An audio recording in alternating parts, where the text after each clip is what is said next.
Atik Patonas CGB 032H Kabupaten Grobogan. Di sini saya akan memaparkan untuk Merdeka Belajar, ya. Jadi dalam konteks pendidikan nasional saat ini kita lebih memfokuskan untuk Merdeka Belajar. Jadi kita nanti akan melakukan pembelajaran yang lebih berfokus pada murid. Murid ini kita ibaratkan sebagai, jadi siswa ini sebagai padi, saya misalkan sebagai padi yang harus kita rawat, kita tuntut, kita pupuk, dan nanti hasilnya kita akan mengunduh, ya. Mengunduhnya dalam hasil yang luar biasa. Jadi dasar pendidikan nasional Indonesia menurut Ki Hajar Dewantara di sini dikatakan sebagai dengan kata menuntun segala kekuatan pada anak agar anak selamat dan bahagia yang setinggi-tingginya sebagai manusia maupun anggota masyarakat.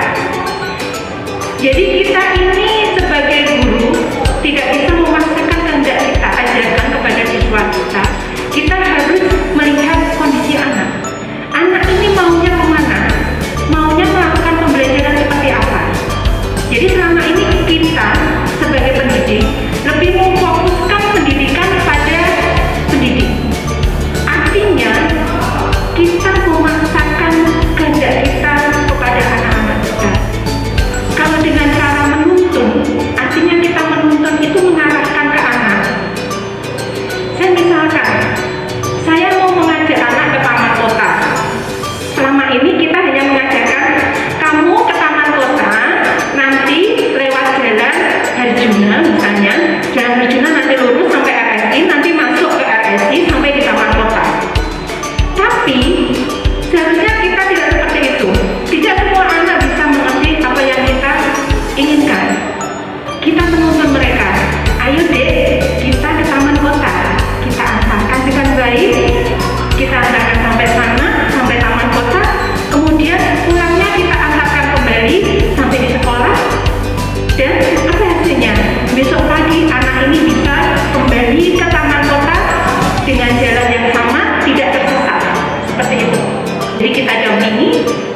itu selalu ada dalam hati adik.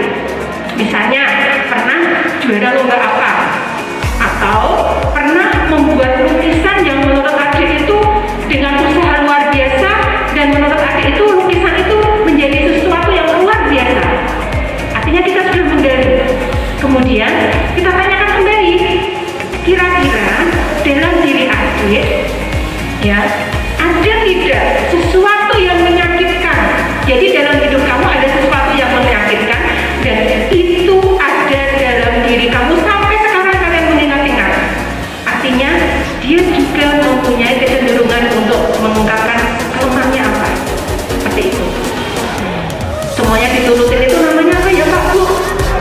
Oh, memanjakan ya, memanjakan ya. Jadi kita tidak memanjakan, tapi kita berbangga.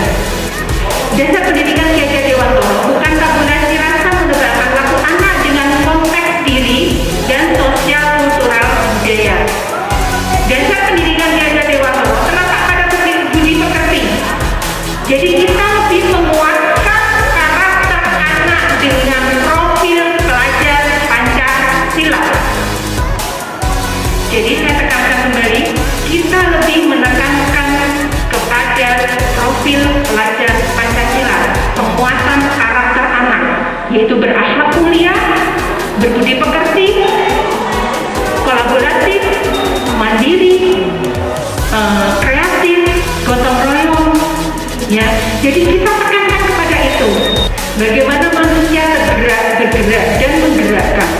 Guru adalah manusia yang senantiasa berusaha untuk menggerakkan manusia lainnya.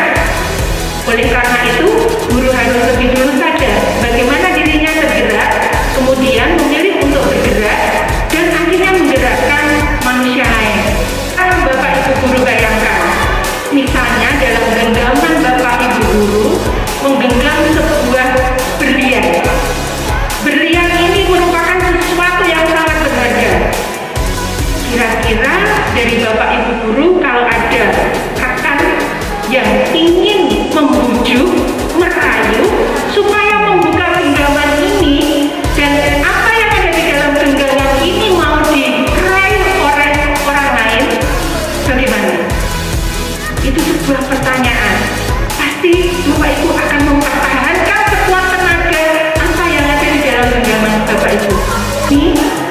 Kemudian kita menanyakan dalam diri kita sendiri, apakah anak yang sudah kita genggam ini sudah menjadi sesuatu yang sangat berharga dalam diri Bapak Ibu Guru? Kita bicara tentang budaya positif ini dalam konteks kata disiplin, itu adalah sesuatu aturan yang harus dilaksanakan, dan aturan ini sifatnya biasanya memaksa. Sekolah perlu menyediakan lingkungan yang positif, aman, nyaman, agar murid mampu berpikir, bertindak, mencipta dengan merdeka, mandiri, dan bertanggung jawab. Salah satu strategi yang perlu ditinjau ulang adalah bentuk disiplin yang dijalankan selama ini di sekolah kita. Pertama, itu adalah ilusi guru mengontrol murid. Pada dasarnya, kita tidak dapat memaksa murid untuk berbuat sesuatu jikalau murid tersebut memilih untuk tidak melakukannya. Jadi kita tidak boleh memaksakan. Kemudian yang kedua, ilusi bahwa semua penguatan positif efektif dan bermanfaat. Penguatan positif atau bujukan seperti tadi yang sudah Bapak Ibu kita menggenggam sesuatu yang sangat berharga tadi, itu dengan bujukan adalah bentuk untuk kontrol segala usaha murid agar mengulangi suatu perilaku tertentu adalah suatu usaha untuk mengontrol murid itu. Yang ketiga, ilusi bahwa kritik dan membuat orang merasa bersalah dapat menguatkan karakter. Menggunakan kritik dan rasa bersalah untuk mengontrol murid menuju pada identitas gagal. Mereka belajar untuk merasa buruk tentang diri mereka. Jadi di sini kadang kita selalu, apabila anak berbuat salah, kita selalu menekan anak. Ya, jadi mereka merasa bersalah.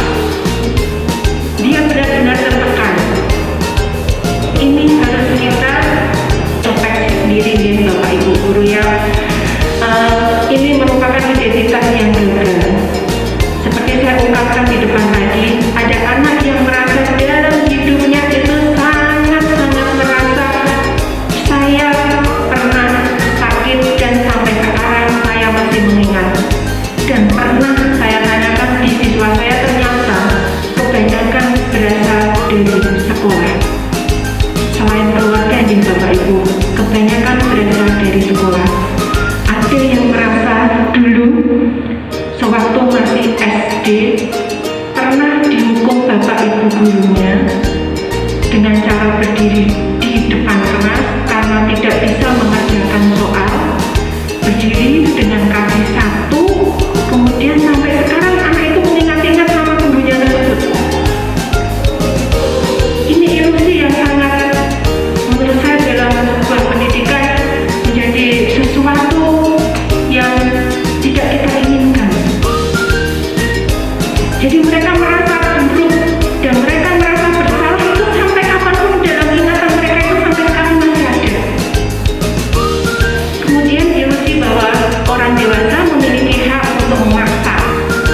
Banyak orang dewasa yang percaya bahwa mereka memiliki tanggung jawab untuk membuat murid itu berbuat hal-hal tertentu sesuai dengan keinginan dari orang dewasa. Ini artinya mereka belum merdeka. Artinya mereka belum bisa mengeksplor diri mereka sendiri untuk menjadi yang lebih baik, untuk maju ke depan menjadi lebih baik. Atau perilaku yang kita lakukan dalam kelas dapat menentukan terciptanya sebuah lingkungan positif. Untuk terbentuknya budaya positif, pertama-tama perlu diciptakan dan disepakati keyakinan-keyakinan atau prinsip-prinsip dasar bersama di antara warga kelas. Nah, dalam kelas yang sudah saya terapkan saat ini, saya membuat yang namanya keyakinan kelas. Mengapa keyakinan? Tidak peraturan kelas saja. Pertanyaan berikut, mengapa kita memiliki peraturan tentang penggunaan helm pada saat mengendarai kendaraan roda 2 atau motor? Pasti anak-anak akan menjawab seperti ini. Bu, saya pakai helm karena nanti takutnya ada polisi. Ada juga yang menjawab, Bu, saya hanya di kampung kok, saya nggak usah pakai helm, nggak apa-apa, nggak ada polisi. Artinya ini helm hanya sekedar peraturan. Nah, kita menerapkan bukan peraturan dalam bentuk keyakinan. Keyakinan dalam dirinya dulu. Oh, saya pakai helm. Kalau misalnya saya jatuh, kepala saya selamat. Nah, artinya kita menerapkan dulu keyakinan. Yakin bahwa ini bukan peraturan. Kalau saya melakukan, artinya saya akan selamat. Gitu ya. Kemudian, dalam pembentukan keyakinan kelas bersifat abstrak, dari peraturan yang lebih rinci kepada yang lebih konkret. Keyakinan kelas hendaknya tidak terlalu banyak sehingga mudah diingat dan dipahami oleh semua warga kelas. Keyakinan kelas sebaiknya sesuatu yang dapat diterapkan di lingkungan tersebut. Semua warga kelas hendaknya ikut berkontribusi dalam pembuatan keyakinan kelas lewat kegiatan curah pendapat. Bersedia meninjau kembali keyakinan kelas dari waktu ke waktu. Seperti yang sudah saya terapkan di kelas saya membuat keyakinan kelas yang menetapkan itu bukan saya, jadi anak-anak. Dengan keyakinan kelas, saya misalkan seperti ini, mereka menetapkan, kami akan datang tepat waktu. Dan apabila mereka tidak datang tepat waktu, saya tidak menerapkan yang namanya hukuman, tapi konsekuensi. Mungkin Bapak Ibu pernah melihat saya ada di ruangan pada saat semuanya sudah pulang, saya masih ada di ruangan mengajar anak-anak. Artinya kalau dia terlambat, konsekuensinya dia akan kehilangan beberapa menit materi pembelajaran. Nah, pelajaran yang sudah hilang ini tadi akan saya paparkan kembali kepada anak-anak dalam pembelajaran khusus. Ya, saya ajarkan, misalnya kemarin ada bahasa Jawa, Bu, saya bahasa Jawa terlambat.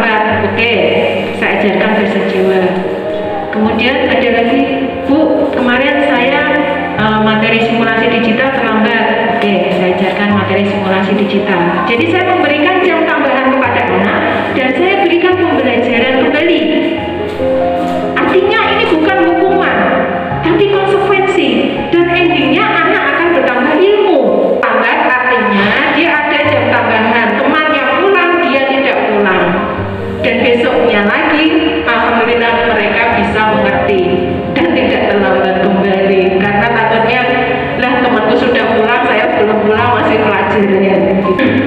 Coba dan pelajari, bila ada seseorang berbuat salah pada Anda, kebiasaan kita selama ini bila ada yang berlaku salah pada kita adalah langsung memaafkan atau membuat mereka tidak nyaman.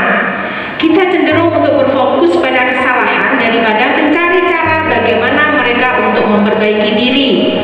Kita lebih fokus pada bagaimana cara mereka membayar ketidaknyamanan yang disebabkan oleh kesalahan mereka daripada mengembalikan harga diri mereka.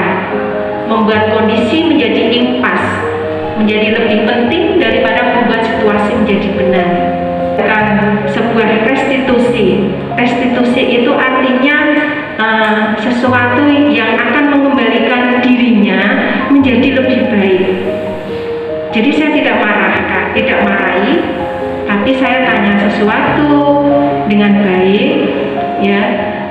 Misalnya, kamu kemarin melakukan hal yang buruk. Saya tidak tanya seperti itu. Misalnya saya contohkan siswa saya namanya Rifa. Rifa, apakah kemarin kamu melakukan sesuatu yang menurut kamu itu melanggar keyakinan kelas, atau kamu tidak melaksanakan dari keyakinan kelas? Dan dia akan mengakui apa yang sudah dia lakukan. Kemudian dengan restitusi artinya kita mengkonstruksi, mengembalikan ke awal supaya anak ini tidak merasa bersalah.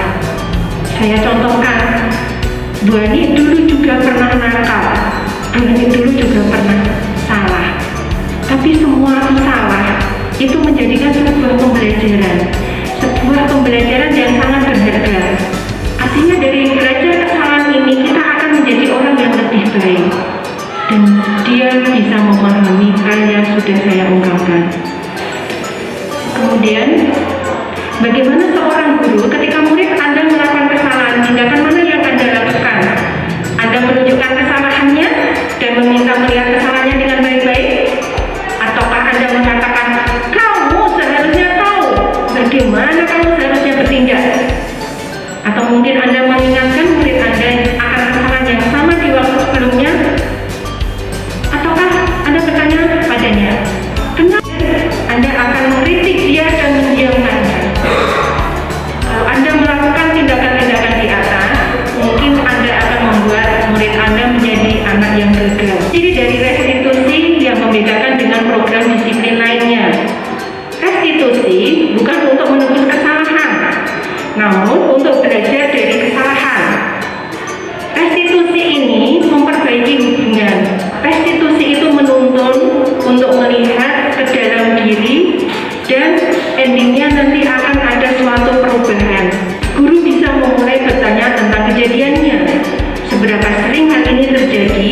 Apa yang ia lakukan? Ia berada di mana? Murid tidak akan berbohong pada guru. Kita akan membahas tentang segitiga restitusi. Jadi validasi tindakan yang salah, ya. Kemudian kita menanyakan keyakinan kelasnya dulu. Kemudian kita akan menstabilkan identitas. Jadi menstabilkan di sini seperti saya ungkapkan tadi, dulu Bu Ani juga pernah membuat kesalahan dan kesalahannya sama seperti kamu.